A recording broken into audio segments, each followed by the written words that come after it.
வாங்க ஃப்ரெண்ட்ஸ், இன்றைக்கி காலிஃப்ளவர் உருளைக்கிழங்கு பொரியல் எப்படி பண்ணுறது பார்க்கலாம். அதுக்கு தேவையான பொருள், ஒரு காலிஃப்ளவர் எடுத்து சுட தண்ணியில் மஞ்சள் பொடி உப்பு பொடி போட்டு இது பண்ணி கழுவி வச்சுருக்கேன். கொஞ்ச நேரம் ஊற வச்சு சுட தண்ணியில் உப்பும் மஞ்சள் பொடி போட்டு ஊற வச்சு கழுவி வச்சுருக்கேன். ஒரு பெரிய சைஸு உருளைக்கிழங்கு இந்த அளவில் வெட்டி வச்சுருக்கேன். ஒரு பெரிய சைஸ் வெங்காயம், ஒரு 5 பல் பூண்டு நீல வாக்கில் அரிஞ்சு வச்சுருக்கேன். தேவையான அளவு கருவேப்பிலை, தாளிப்புக்கு ஏற்ற கடுகு, உளுத்தம்பருப்பு, சீரகம். மசாலா பொடி கொஞ்சம் மஞ்சள் பொடி, மிளகாய் பொடி 1 டீஸ்பூன், கரம் மசாலா மிளகாய் பொடி 1 table spoon, garam masala 1 teaspoon, தனியா பொடி 1 டேபிள் ஸ்பூன், தேவையான அளவு உப்பு. வாங்க ஃப்ரெண்ட்ஸ், இப்போ காலிஃப்ளவர் உருளைக்கிழங்கு பொரியல் எப்படி பண்ணுறது பார்க்கலாம். ஒரு 2 டேபிள் ஸ்பூன் எண்ணெய் விட்டுருக்கேன். வானலியில் சூடாகிருக்கு. தேவையான அளவு கடுகு, மிளகு, உளுத்தம்பருப்பு, கொஞ்சமாக சீரகம் போட்டு எல்லாம் பொரிஞ்சு வந்துடுச்சு. இப்போ இதில் நம்ம கட் பண்ணி வச்சுருந்த வெங்காயம், பூண்டு, கருவேப்பிலை போட்டுக்கலாம். போட்டுட்டு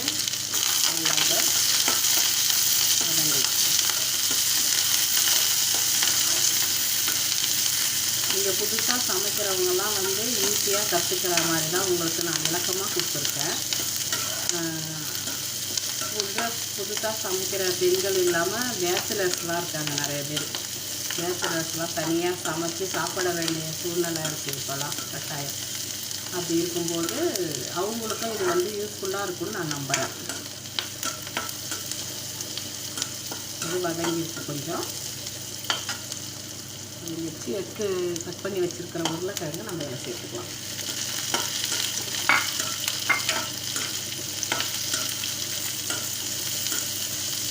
சேர்த்துட்டு நம்ம இது ரொம்ப வதங்கணும்னு அவசியம் கிடையாது.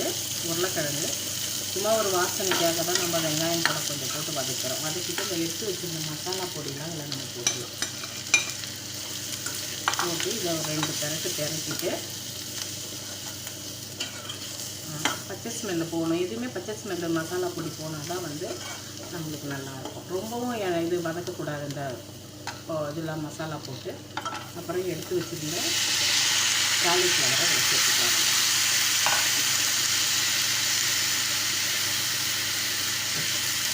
ஊற்றி நல்லா மிக்ஸ் பண்ணிவிட்டு கொஞ்சம் தண்ணி விளம்பிட்டோம். குக்கரில் போட்டதுனால நம்மளுக்கு காலிஃப்ளவர் கொஞ்சம் வெந்திருக்கும். அதனால் இதை நல்லா நம்ம மிக்ஸ் பண்ணிவிட்டு தேவையான அளவு உப்பு போட்டுக்கலாம். அதில் உப்பு போட்டு நம்ம மூடி வச்சு வேக வச்சுட்டு வெந்த பிறகு பார்க்கலாம் ஃப்ரெண்ட்ஸ். இதை மூடி போட்டு வேக வைங்க. லோ ஃபயரில் வச்சுக்கோங்க. தாளிப்பு போடும்போதும் லோ ஃபயரில் வச்சுக்கோங்க. இதுக்கு ஹை பவர் அவசியம் கிடையாது. லோ ஃப்ளேமில் வச்சு வேக வச்சுக்கலாம். வாங்க ஃப்ரெண்ட்ஸ், இதை மூடி போட்டு வேக வச்சுட்டு வெந்த உடனே பார்க்கலாம். வாங்க ஃப்ரெண்ட்ஸ், காலிஃப்ளவர் உருளைக்கிழங்கு பொரியல் எப்படி இருக்குன்னு பார்க்கலாம். பாருங்கள், தண்ணியெலாம் ட்ரை ஆகிடுச்சு. இந்த அளவு பக்குவத்துக்கு பாருங்கள். நான் உங்களுக்கு தேங்காய் துருவல் சொல்லலை, அது ஆப்ஷனல் தான். உங்களுக்கு வேணும்னா தேங்காய் துருவல் சேர்த்துக்கலாம், இல்லைன்னா நீங்கள் இப்படியே வச்சு கூட